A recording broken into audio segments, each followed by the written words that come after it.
സദ്ഗുരുവേ ശരണം. എല്ലാവർക്കും ലൈഫ് ഡിവൈൻ്റെ പുതിയ എപ്പിസോഡിലേക്ക് സ്വാഗതം. ഇപ്പോൾ കഴിഞ്ഞ കുറച്ച് വീഡിയോസ് ആയിട്ട് നമ്മൾ മനുഷ്യ ജീവിതത്തിൽ ഉണ്ടാകുന്ന പല പല ഇഷ്യൂസ് ഉണ്ടല്ലോ. ഇപ്പൊ സൈക്കോളജിക്കൽ ആയിട്ടുള്ള പ്രോബ്ലംസ് ഉണ്ട്, ഇമോഷണൽ ആയിട്ടുള്ള പ്രോബ്ലംസ് ഉണ്ട്, റിലേഷൻഷിപ്പ് സ്റ്റാറ്റസിൽ നമുക്ക് ഉണ്ടാകുന്ന ഇഷ്യൂസ് ഉണ്ട്, ഫിനാൻഷ്യൽ ആയിട്ടുള്ളത്, സ്പിരിച്വൽ ആയിട്ടുള്ളത്, അങ്ങനെ പല പല പ്രശ്നങ്ങളാണ് നമ്മുടെ മനുഷ്യൻ ജീവിതത്തിൽ ഫേസ് ചെയ്യുന്നത്. അപ്പൊ ഇതിന്റെയൊക്കെ ഒരു സൊല്യൂഷൻ എങ്ങനെയാണ്, അല്ലെങ്കിൽ ഇതിന്റെയൊക്കെ റൂട്ട് ആയിട്ടുള്ള കാരണം എന്താണ് എന്ന് കണ്ടുപിടിക്കാനുള്ള ഒരു ഡിസ്കഷൻ ആയിരുന്നു നമ്മൾ കഴിഞ്ഞ കുറെ വീഡിയോസ് ആയിട്ട് ചെയ്തുകൊണ്ടിരിക്കുന്നത്. പക്ഷേ അപ്പോൾ തന്നെ ശ്രീ പല രീതിയിലുള്ള കോൺസ്പിറസി തിയറികൾ, ഇപ്പൊ നമുക്ക് വിശ്വസിക്കാൻ പോലും പറ്റാത്ത അങ്ങനെയുള്ള കാര്യങ്ങളും, പിന്നെ നമ്മുടെ ഗുരുമാർഗത്തിന്റെ കാര്യങ്ങളും, അങ്ങനെയുള്ള ഒരുപാട് കാര്യങ്ങൾ ശ്രീ പറയുകയുണ്ടായി. എന്നാലും നമുക്കൊരു കൺക്ലൂഷനിൽ ഇതുവരെ ഒരു സോളിഡ് ആയിട്ടുള്ള ഒരു സൊല്യൂഷനിലേക്ക് നമുക്ക് ഇതുവരെ എത്താൻ കഴിഞ്ഞിട്ടില്ല. ഇപ്പം ഈ ഒരു സീരീസ് വൈൻഡ് അപ്പ് ചെയ്യുന്നതിന്റെ ഭാഗമായിട്ട് നമുക്ക് എന്ത് പറയാൻ, ഇതിനെന്താണ് ഒരു സൊല്യൂഷൻ, അത് ശ്രീ എത്തിയോ അങ്ങനെ ഒരു സൊല്യൂഷനിലേക്ക്? അപ്പൊ അതാണ് ഇന്നത്തെ വീഡിയോ. മനുഷ്യരാശി നേരിടുന്ന ഈ പ്രശ്നങ്ങളെ കുറിച്ച് നമ്മൾ വിലയിരുത്തുമ്പോൾ, അല്ലെങ്കിൽ അതിന്റെ റൂട്ടിലേക്ക് എത്താനുള്ള ഒരു കാര്യങ്ങളെക്കുറിച്ചൊക്കെ ചിന്തിക്കുമ്പോൾ, നമുക്ക് അത് എക്സ്പ്ലെയിൻ ചെയ്യണമെങ്കിൽ നമുക്കിപ്പോൾ ഒരു സിനിമയുടെ ഒരു കാര്യം പറഞ്ഞുകൊണ്ട് തുടങ്ങാം. ഇപ്പൊ അതായത് ജെയിംസ് കാമറൂണിന്റെ പ്രശസ്തമായ സിനിമയാണ് അവതാർ എന്ന് പറയുന്ന സിനിമ. ഈ സിനിമയിൽ റിയൽ ആയിട്ടുള്ള ഹ്യൂമൻ ബീയിങ്സ് ഒരു മെഷീനകത്ത് കയറി കിടന്നതിന് ശേഷം അവരിങ്ങനെ ഹൈബ്രിനേറ്റ് ആയിട്ടുള്ള ഒരു സ്റ്റേറ്റിലേക്ക് പോയിട്ട് അവരുടെ തന്നെ സെയിം അവരുടെ കോശങ്ങളൊക്കെ കൊണ്ട് ഡെവലപ്പ് ചെയ്തിട്ടുള്ള ഒരു ബോഡി ഉണ്ട്, മറ്റൊരു ഗ്രഹത്തിലേക്ക് വേണ്ടിയാണ്. അപ്പോൾ ആ ബോഡിയിലേക്ക് അവരുടെ കോൺഷ്യസ്നെസ് ചെല്ലുന്നതായിട്ടും അങ്ങനെ ആ ബോഡിയിലൂടെ അവർ ജീവിക്കുന്നതായിട്ടുമാണ്. അപ്പോൾ അതിനുശേഷം അവർ ആ ബോഡിയിൽ ഉറങ്ങുമ്പോൾ, അല്ലെങ്കിൽ ആ ബോഡിയിൽ അൺകോൺഷ്യസ് ആകുമ്പോൾ ഈ ബോഡിയിലേക്ക് തിരിച്ചു വരും. അപ്പോൾ ഈ സിനിമ ഒരു ഫാന്റസി ആയിട്ടുള്ള ഒരു സ്റ്റോറി ആണെങ്കിലും ഇതുപോലെയാണ് നമ്മൾ ഹ്യൂമൻ ബീയിങ്സും നേരിടുന്ന ഒരു പ്രശ്നം. അതായത് ഇപ്പൊ നമ്മൾ ഗോഡ് ഉണ്ടോ, ദൈവമുണ്ടോ എന്നുള്ളതാണ് മനുഷ്യൻ നേരിടുന്ന ഒരു പ്രൈമറി ആയിട്ടുള്ള ക്വസ്റ്റ്യൻ. അപ്പോൾ ദൈവമുണ്ടോ, നമ്മുടെ പ്രശ്നങ്ങൾ കേൾക്കുന്നുണ്ടോ, നമ്മുടെ സഫറിങ്സിന് എൻഡുണ്ടോ എന്നുള്ളതാണ് നമ്മൾ ചോദിക്കുന്നത്. അപ്പോൾ ദൈവത്തിന്റെ കാര്യത്തിലാണെങ്കിൽ നമ്മൾ നോക്കിയാൽ ഇപ്പോൾ ഈസി ആയിട്ട് വിശ്വസിക്കുന്ന ഒരു കൂട്ടം വിശ്വാസികൾ എന്ന രീതിയിൽ വളരെ ഈസി ആയിട്ട് പല രീതിയിലുള്ള ആരാധനാ സ്വഭാവങ്ങൾ പിന്തുടരുന്ന ഒരു വിഭാഗം വ്യക്തികൾ. ഇനിയിപ്പോൾ നിരീശ്വരവാദം പറയുന്ന വളരെ ഇന്റലിജന്റ് ആയിട്ടൊക്കെയുള്ള ഒരു വിഭാഗം. ഇനി ഏറ്റവും ഇന്റലിജന്റ് ആയിട്ടുള്ള വിഭാഗം എന്ന് പറയുമ്പോൾ അവർ സത്യാന്വേഷികൾ എന്നുള്ള രീതിയിൽ ഒരു സ്പിരിച്വൽ പാത്തിലൂടെ ഒരു സ്പിരിച്വൽ ആയിട്ടുള്ള അന്വേഷണങ്ങൾ നടത്തുന്നു. അപ്പൊ ഇതിനെല്ലാം തക്കവണ്ണമുള്ള ഫിലോസഫികളും ചിന്തകളും അറിവുകളും പുസ്തകങ്ങളും എല്ലാം നമുക്ക് ഈ മെന്റൽ വേൾഡിൽ അവൈലബിളുമാണ്. എല്ലാ രീതിയിലും ചിന്തിക്കാൻ തക്കവണ്ണമുള്ള മനസ്സും ലോജിക്കും, പിന്നെ വിശ്വാസികൾക്ക് പോകാനുള്ള പുരാണങ്ങളും കഥകളും, ഈ പറയുന്ന സ്പിരിച്വൽ തിങ്കേഴ്സിന് പോകാൻ തക്കവണ്ണമുള്ള യോഗ സമ്പ്രദായങ്ങളും ഫിലോസഫികളും സ്പിരിച്വൽ പ്രാക്ടീസുകളും എല്ലാം. അപ്പോൾ ഈ മൂന്ന് കൂട്ടരും ഇതിൽ ഓരോരുത്തരും ഓരോ കൂട്ടരാണ് ശരിയെന്നാണ് വാദിക്കുന്നത്. മൂന്ന് കൂട്ടരിൽ മൂന്ന് തരത്തിലുള്ളവരും അവരവരാണ് ശരിയെന്ന് വാദിക്കുകയും ചെയ്യുന്നത്. പക്ഷേ ഇതെല്ലാം മനസ്സുകൊണ്ടാണ്, അവരവരുടെ മനസ്സിനെ വിശ്വസിച്ചുകൊണ്ടാണ് ഈ പാത്തിലേക്ക് പോകുന്നത്. അപ്പം ഇവിടെയാണ് മനുഷ്യൻ ട്രാപ്പിലായിരിക്കുന്നത്. അതായത് ഇപ്പോൾ സ്പിരിച്വൽ പാത്തിൽ വരുമ്പോഴത്തേക്ക് ഇപ്പോൾ റിയലൈസ്ഡ് ആയിട്ടുള്ള വൺസ് ഇൻ എ വൈൽ ഈ രമണ മഹർഷി, അല്ലെങ്കിൽ ഈ പറയുന്ന നമ്മുടെ ബുദ്ധന്മാരായിട്ടുള്ളവർ, അല്ലെങ്കിൽ എൻലൈറ്റൻഡ് ആയിട്ടുള്ള മിസ്റ്റിക്കുകളായിട്ടുള്ളവരൊക്കെ വരുമ്പോൾ പോലും അവരും ഈ പറയുന്ന അവരുടെ അവരുടെ കർമ്മത്തിന്റെ ഭാഗമായിട്ട് അവരിങ്ങനെ ഒരു റിയലൈസേഷനിലേക്ക് വന്നു.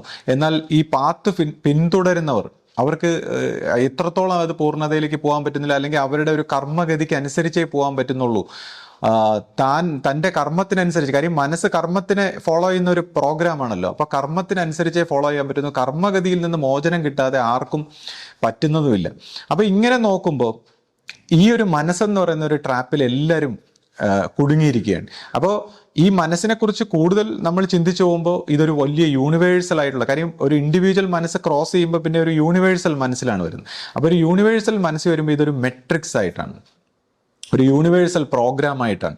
അതായത് നമ്മളിപ്പോൾ ഇന്ന് കമ്പ്യൂട്ടർ പ്രോഗ്രാംസ് ഡെവലപ്പ് ചെയ്യുന്നുണ്ടോ, ആർട്ടിഫിഷ്യൽ ഇൻ്റലിജൻസ് ഒക്കെ ഡെവലപ്പ് ചെയ്യുമ്പോൾ നമുക്ക് വ്യക്തമായിട്ട് അറിയാം ഇതൊരു യൂണിവേഴ്സൽ പ്രോഗ്രാമാണ്, യൂണിവേഴ്സൽ ആയിട്ടൊരു മെന്റൽ പ്രോഗ്രാം ആണെന്നുള്ളത് വ്യക്തമായിട്ട് മനസ്സിലാവുന്നുണ്ട്. അപ്പോൾ ഈ പ്രോഗ്രാമിൽ ഇതിന്റെ സോഴ്സിലേക്ക് പോകാനുള്ള കോഡ് കൊടുക്കാത്തിടത്തോളം കാര്യം സോഴ്സിലേക്ക് പോകാൻ പറ്റില്ല.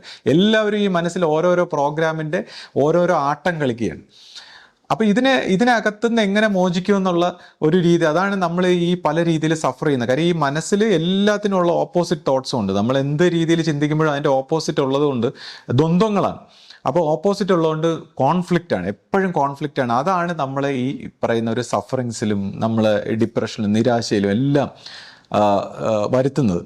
അപ്പോൾ ഇതിൻ്റെ ഇപ്പൊ തന്നെ ഞാൻ പറഞ്ഞു ഇതൊരു മെട്രിക്സ് ആണ്, നമ്മളെല്ലാം ബയോളജിക്കൽ റോബോട്ട്സ് ആണെന്ന് പറയുമ്പോൾ അവർ ആർട്ടിഫിഷ്യൽ ഇന്റലിജൻസ് ഉപയോഗിച്ചുകൊണ്ട് ഹ്യൂമനോയിഡ്സ് ആയിട്ടുള്ള റോബോട്ട്സിനെയൊക്കെ കണ്ടുപിടിക്കാനൊക്കെ ഉള്ള ഒരു പരിശ്രമം നടത്തിക്കൊണ്ടിരിക്കുകയാണ്. അപ്പോൾ തീർച്ചയായിട്ടും നമ്മൾ ഇന്ന് കാണുന്ന ഈ ലോകം, നമ്മൾ ഇപ്പോൾ സയന്റിഫിക് ആയിട്ടൊക്കെ പറയുമ്പോൾ ഇനിയിപ്പോൾ സയന്റിഫിക് ആയിട്ടുള്ള മൈൻഡ്സ് ഉണ്ട്. അപ്പോൾ സയന്റിഫിക് ആയിട്ട് പറയുമ്പോൾ അത് വളരെ ട്രൂത്ത് എന്നാണ് നമ്മൾ വിശ്വസിക്കുന്നത്. പക്ഷേ സയന്റിഫിക് ആയിട്ട് പോലും നമ്മൾ പറ്റിക്കപ്പെട്ടിരിക്കുകയാണ് ഈ മെട്രിക്സിൽ എന്നുള്ളത് അറിയുമ്പോഴാണ്. കാര്യം സയന്റിഫിക് ആയിട്ട് പറയുമ്പോൾ നമ്മൾ ഒബ്സർവറാണ്, അതായത് പഞ്ചേന്ദ്രിയങ്ങൾ കൊണ്ടുള്ള സെൻസസിലൂടെയുള്ള ഇൻഫർമേഷനെ ബ്രെയിൻ ഡീകോഡ് ചെയ്തിട്ടാണ് നമുക്ക് ഈ ഒബ്സർവബിൾ റിയാലിറ്റി ആയിട്ടുള്ള വേൾഡ് തരുന്നത്. പക്ഷേ അവിടെ ആ ബ്രെയിൻ പ്രോഗ്രാംഡ് ആണ് ഓൾറെഡി. ഓരോ ഹ്യൂമൻ ബീയിങ്ങിന്റെയും ബ്രെയിൻ ഈ എന്താണ് ഒബ്സർവ് ചെയ്യേണ്ടതെന്നുള്ള രീതി പ്രോഗ്രാംഡ് ആയതുകൊണ്ട്, ഈ ഇൻഫർമേഷൻ സ്വീകരിച്ച് എന്ത് റീപ്രൊഡ്യൂസ് ചെയ്യണം എന്നുള്ള രീതിയിൽ ബ്രെയിൻ പ്രോഗ്രാംഡ് ആയതുകൊണ്ട് ഒബ്സർവർ ഈസ് ദ ഒബ്സർവ്ഡ് എന്നുള്ള രീതിയിലാണ് സയൻസും. അപ്പോൾ സയന്റിഫിക് ആയിട്ടുള്ള ട്രൂത്തുകളും നമ്മൾ വിശ്വസിക്കുന്നത് പഞ്ചേന്ദ്രിയങ്ങളാലുള്ള സെൻസസിലൂടെ കിട്ടുന്നതാണ്. അപ്പോൾ അത് ഒബ്സർവർ ഈസ് ദ ഒബ്സർവ്ഡ് എന്നുള്ള രീതി ഒബ്സർവർ പ്രോഗ്രാം ചെയ്തതിനനുസരിച്ചിരിക്കുന്നതാണ് അദ്ദേഹത്തിന്റെ ബ്രെയിൻ പ്രോസസ്സ് ചെയ്യുന്നത് ഇതിനെല്ലാം. അപ്പോൾ നമ്മളിപ്പോൾ നമ്മൾ ഉണ്ടാക്കിയിരിക്കുന്ന ഈ റിയാലിറ്റിയേക്കാൾ കൂടുതൽ ക്ലാരിറ്റിയിൽ വെർച്വൽ റിയാലിറ്റികൾ ക്രിയേറ്റ് ചെയ്യാനുള്ള ഒരു തിരക്കിലാണ് നമ്മുടെ ശാസ്ത്രകാരന്മാർ. വെർച്വൽ റിയാലിറ്റി നമ്മുടെ റിയാലിറ്റിയുടെ ഈ പിക്സൽസിനെ അതിവർത്തിക്കുന്ന ഒരു സമയം വന്നു കഴിഞ്ഞാൽ നമ്മുടെ ഈ ചെറുപ്പക്കാരെല്ലാം ഇപ്പോൾ മൊബൈൽ അഡിക്റ്റ് ആയിരിക്കുന്ന വ്യക്തികളെല്ലാം ഒരു വെർച്വൽ വേൾഡിൽ പോകുന്നതാണ്, വെർച്വൽ റിയാലിറ്റി എൻജോയ് ചെയ്യാനായിട്ട്. കാര്യം ഇതിനേക്കാൾ വ്യക്തമായിട്ട് റിയാലിറ്റി ഇൻഫർമേഷൻ കൊടുക്കുന്ന രീതിയിലാക്കി കഴിഞ്ഞാൽ അത് തീർന്നു ഈ റിയാലിറ്റിയുടെ ഇൻട്രസ്റ്റ്. അപ്പോൾ ഈ റിയാലിറ്റി, ഈ മെട്രിക്സ് എങ്ങനെ ക്രിയേറ്റ് ചെയ്തു, ഈ മാസ്റ്റർ ഒരു മൈൻഡിൽ നിന്ന് ഇത് എങ്ങനെ ക്രിയേറ്റ് ചെയ്തു, ഇതിനെ എങ്ങനെ ബ്രേക്ക് ചെയ്യും, ഇതിന്റെ കാര്യം പറയുമ്പോൾ മിക്കവാറും നമ്മൾ ഇതുപോലുള്ള കോൺസ്പിറസി തിയറികളോ അല്ലെങ്കിൽ ഇതുപോലുള്ള കാര്യങ്ങളൊക്കെ പറയുമ്പോൾ പൊതുവേ ആൾക്കാർ ഇതിലെല്ലാം ഒബ്സസ്ഡ് ആണ്. നമ്മൾ ഓരോരുത്തരും ഇപ്പം ഞാൻ നോക്കുമ്പോൾ ഇതിനൊരു ബാലൻസ് ചെയ്ത് കൊണ്ടുപോകാൻ പലർക്കും കഴിയില്ല. ഇപ്പോൾ ഒന്നീ സ്പിരിച്വൽ ആയിട്ടുള്ള കാര്യങ്ങളിൽ ആൾക്കാർ ഒബ്സസ്ഡ് ആണ്, അല്ലെങ്കിൽ ഇതുപോലുള്ള കോൺസ്പിറസി തിയറികളിൽ ഒബ്സസ്ഡ് ആണ്. അതെല്ലാം നമ്മളെ ഒരു മാഡ്നെസ്സിലേക്കാണ്, ഒരു ഭ്രാന്തമായ. നമ്മൾ ഇവിടെ ഒരു ബാലൻസ് കണ്ടുപിടിക്കുക എന്നുള്ളത്. ഇപ്പോൾ എന്നെ സംബന്ധിച്ച് തന്നെ പലരും വന്ന് വളരെ സ്പിരിച്വൽ ആയിട്ടുള്ള കാര്യങ്ങളും അതിനെക്കുറിച്ചുള്ള ഇൻഫർമേഷൻ, സ്പിരിച്വൽ ആയിട്ടുള്ള വിശദീകരണങ്ങൾ, ആത്മാവ്, ജീവൻ എന്നൊക്കെ പറഞ്ഞ് പറയുമ്പോൾ എനിക്ക് പൊതുവെ ഇഷ്ടമല്ല. ആക്ച്വലി ഞാൻ ഈ സ്പിരിച്വൽ ആയിട്ടുള്ള കാര്യങ്ങൾ ഇതിനെ മുള്ളുകൊണ്ട് എടുക്കുക എന്നുള്ള അർത്ഥത്തിൽ പറയുന്നു എന്നല്ലാതെ എനിക്ക് ഈ സ്പിരിച്വൽ ആയിട്ടുള്ള കാര്യങ്ങളെക്കാൾ കൂടുതൽ ഒരു നോർമൽ ലൈഫാണ് എനിക്കിഷ്ടം. ഇപ്പം നമ്മുടെ വീട്ടിലൊക്കെ ഞാൻ തമാശയും പറഞ്ഞ്, അല്ലെങ്കിൽ നമ്മുടെ വർക്ക് ചെയ്യുക, എന്താണെന്ന് വെച്ചാൽ ജീവിതമാകുന്ന ഇതിനെ സമ്പൂർണ്ണമായിട്ട് ജീവിക്കുക എന്നുള്ളതാണ് നമ്മളെ സംബന്ധിച്ച്. അപ്പോൾ പിന്നെ നമ്മളെന്താണ് ഈ റിലേഷൻഷിപ്പിലെല്ലാം തെറ്റിക്കുന്ന ഒരു സാഹചര്യം വരുമ്പോൾ, അല്ലെങ്കിൽ നമ്മളെ ഒരു ഇൻസെൻസിറ്റിവിറ്റി വരുമ്പോഴാണ് നമ്മൾ എന്തെങ്കിലും ഒരു ഉപദേശ സ്വഭാവത്തിൽ അവയർനെസ്സിനെ കുറിച്ചും ബോധം വേണം, നമ്മൾ എങ്ങനെ പെരുമാറണമെന്നൊക്കെ പറയുന്നത്. അല്ലെങ്കിൽ എന്നെ സംബന്ധിച്ച് ഈ സ്പിരിച്വൽ ആയിട്ടുള്ള കാര്യങ്ങൾ ആര് പറയുമ്പോഴും എന്നോട് കൂടുതലായിട്ടൊക്കെ പറഞ്ഞു കഴിഞ്ഞാൽ അവരുടെ അടുത്ത് ഞാൻ പിന്നെ ഭയങ്കര വഴക്കാണ്, തർക്കിച്ച് ഇവർ ഈ പറഞ്ഞതെല്ലാം വെറും വെർച്വൽ ആയിട്ടുള്ള, അതായത് വേർഡ് കൊണ്ടുള്ള ബുദ്ധിപരമായിട്ടുള്ള ഒരു അറിവാണെന്ന് പറഞ്ഞ് അവരെ മനസ്സിലാക്കിക്കുകയാണ് എൻ്റെ ജോലി. അതായത് ആധ്യാത്മികമായ കാര്യങ്ങൾ പറയുന്ന ബേസിക് അടിസ്ഥാനപരമായി എനിക്കിഷ്ടമല്ല. ഇനി കോൺസ്പിറസി തിയറികളൊക്കെ പറയുന്ന കൂട്ടത്തിലുള്ളവരാണെങ്കിൽ നമ്മളെല്ലാം ട്രാപ്പിലാണ്, നമ്മളിങ്ങനെ ഒബ്സർവ് ചെയ്യുന്നു, നിരീക്ഷണത്തിലാണ്, അല്ലെങ്കിൽ നമ്മളിതൊരു മെട്രിക്സിലാണെന്ന് പറഞ്ഞാൽ അവരും വേവലാതിപ്പെടുകയാണ്. പക്ഷെ അതും ഒരു ശരിയായ പാത്തല്ല. കാര്യം ട്രൂ ആയിട്ടുള്ള സ്പിരിച്വൽ പാത്ത് എന്താണെന്ന് വെച്ചാൽ B free and be happy. Because ആ ഹാപ്പിനെസ്സിലൂടെയാണ്, അല്ലെങ്കിൽ ഇതിനെല്ലാം തിരസ്കരിക്കാനുള്ള ഒരു അറിവിലൂടെയാണ് നമ്മൾ അവയർനെസ്സിലേക്ക് വരുന്നത്. അപ്പം നമ്മളിതിനെ തിരസ്കരിക്കാനുള്ള അറിവിൽ. അപ്പം ഞാൻ നേരത്തെ പറഞ്ഞു അവതാറിൻ്റെ സ്വഭാവത്തിൽ നമ്മൾ ഇവിടുത്തെ ഇപ്പം ഞാൻ പറഞ്ഞു നേരത്തെ നമ്മളെന്താണ് ഈ സ്പിരിച്വൽ ആയിട്ടുള്ളവരും വിശ്വാസികളും അവിശ്വാസികളും എല്ലാം ഒരേ ബോട്ടിൽ, ഒരേ മനസ്സിൻ്റെ പിടിയിലാണെങ്കിൽ ഇതിനകത്തുനിന്ന് വേക്കപ്പ് ചെയ്യാൻ, അല്ലെങ്കിൽ ദൈവികമായിട്ടുള്ള ഒരു തലത്തിനെ അറിയണമെങ്കിൽ നമ്മൾ ഇവിടുത്തെ ഈ മനസ്സിൽ നിന്ന് ഉറങ്ങണം, അവബോധത്തിലേക്ക് അല്ലെങ്കിൽ ആത്മബോധത്തിലേക്ക് ഉണരണം എന്നുള്ളതാണ്. അപ്പോൾ ആത്മബോധത്തിലേക്ക് ഉണർന്നു കഴിയുമ്പോൾ മാത്രമേ ദൈവികത അല്ലെങ്കിൽ ഈ പറയുന്ന ഒരു വിഷയങ്ങൾ അറിയാൻ പറ്റൂ. അതായത് മനസ്സിൻ്റെ തലത്തിൽ നിൽക്കുമ്പോൾ അവിടെ ഒരിക്കലും ദൈവം ഇല്ല. പിന്നെ നമ്മൾ എന്തെങ്കിലുമൊക്കെ നമ്മൾ പറഞ്ഞ് വിശ്വസിക്കാമെന്നേ ഉള്ളൂ, മനസ്സിൻ്റെ തലത്തിലില്ല. അപ്പോൾ അതാണ് അവതാര സ്വഭാവത്തിൽ അവരുടെ ആ വെർച്വൽ മനസ്സിൽ നിന്ന് പോകുമ്പോൾ റിയൽ വേൾഡിലേക്ക് വരുന്നു. റിയൽ വേൾഡിൽ നിന്ന് അവർ ഡ്രീമായിട്ട് വെർച്വൽ വേൾഡിലേക്ക് പോകുന്നു. അപ്പോൾ ഇതാണ് മനുഷ്യൻ്റെ മനസ്സിൻ്റെ ഒരു പ്രോസസ്സ്. അപ്പൊ ഇതിനകത്തുനിന്ന് ഉണർന്നു വേണം ആത്മബോധത്തിലേക്ക്. അപ്പൊ ആത്മബോധത്തിലേക്ക് ഉണരാൻ ഈ പറയുന്ന സ്പിരിച്വൽ പ്രാക്ടീസ്, കാര്യം മനസ്സിന്റെ തലത്തിലുള്ള മാനസിക ലോകത്തിൽ നമ്മളെ പറ്റിക്കാനായിട്ട് ഒരുപാട് സ്പിരിച്വൽ പ്രാക്ടീസുകളെല്ലാം തന്നിട്ടുണ്ട്, ഒരുപാട് വിശ്വാസങ്ങൾ തന്നിട്ടുണ്ട്, ഒരുപാട് നിരീശ്വരവാദങ്ങൾ, ഒരുപാട് സയൻസ്, ഇതെല്ലാം. അപ്പൊ ഇതിനകത്തുനിന്ന് എങ്ങനെ ഒരാൾ വേക്കപ്പ് ചെയ്യും? എന്തൊക്കെ ശ്രമിച്ചാലും കൂടുതൽ കൂടുതൽ മനസ്സിൽ രൂഢമൂലമായിട്ട് അവൻ അടിമപ്പെട്ട് കുടുങ്ങുന്നു, ട്രാപ്പിലാവും.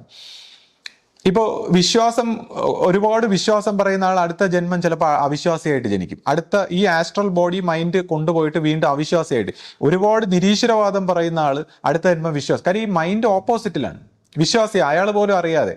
അപ്പൊ എന്തിനെ നമ്മൾ എതിർക്കുന്നോ അതിന്റെ ഓപ്പോസിറ്റ് ആയിട്ട് ഇങ്ങനെ ഉണ്ടായിക്കൊണ്ടിരിക്കുമെന്നല്ലാതെ ഇതിനൊന്നും ഒരു മാറ്റം വരുന്നില്ല. അപ്പം അവിടെയാണ് ഈ കർമ്മഗതികളെല്ലാം, ഈ മനസ്സിന്റെ ഇതെല്ലാം പൊട്ടിച്ച് എന്താണ് ബോധത്തിലേക്ക് ഉണർത്താൻ പറ്റുന്ന ഒരു ഗുരു മാർഗത്തെക്കുറിച്ച് ഞാൻ പറയുകയുണ്ടായി. അപ്പൊ ഇങ്ങനെ അത്തരത്തിലുള്ള എന്ന് വെച്ചാൽ ഈ മെട്രിക്സിനെ പൊട്ടിച്ചു പോയി പൂർണ്ണതയിൽ എത്തിയ ഒരു ഗുരുമാർഗത്തിന് മാത്രമേ ഇതിനെ രക്ഷിക്കാൻ പറ്റൂ എന്നുള്ളൊരു വിഷയം ഞാനിങ്ങനെ സംസാരിക്കുകയുണ്ടായി. അപ്പോഴാണ് നമ്മുടെ എന്താണ് ആശ്രമ സ്വഭാവത്തിൽ, ഞാനിപ്പോൾ ബൈബിൾ സ്വഭാവത്തിൽ ഒരു മിസ്റ്റേക്ക് സംഭവിച്ചായിട്ട് പറയുന്നു. ഇപ്പോൾ ജിദ്ദു കൃഷ്ണമൂർത്തി അടുത്ത കാലത്ത് humanity millions of years ago എന്തോ ഒരു മിസ്റ്റേക്ക് സംഭവിച്ചിട്ടുണ്ടെന്ന് പറയുന്നു.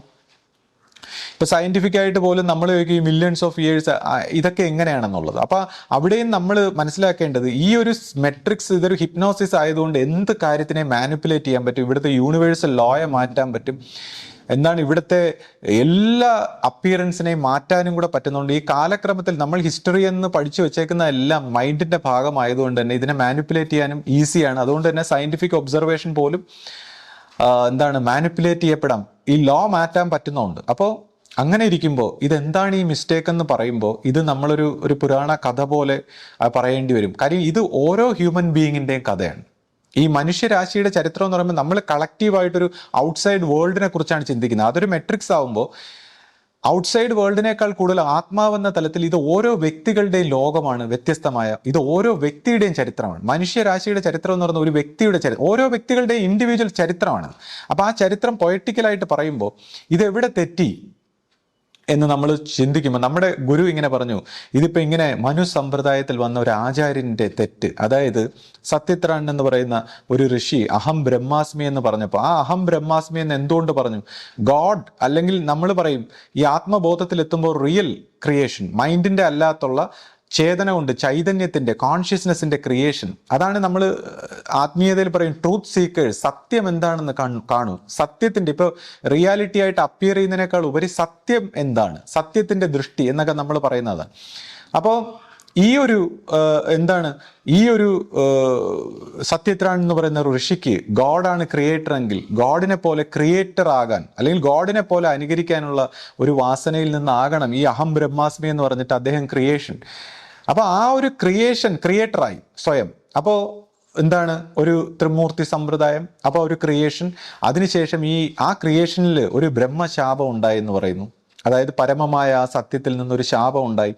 അപ്പോൾ അതിൻ്റെ ഒരു ദൈവത്തിൻ്റെ ഒരു ആബ്സെൻസ് ഇവിടെ ഉണ്ടായി, ദൈവികമായൊരു തലത്തിൻ്റെ അല്ലെങ്കിൽ ആ കോൺഷ്യസ്നെസ്സിൻ്റെ ഒരു ആബ്സെൻസ് ഉണ്ടായി, ഈ ക്രിയേഷനിൽ ഇല്ലാതായി, ആബ്സെൻസ് ആയി.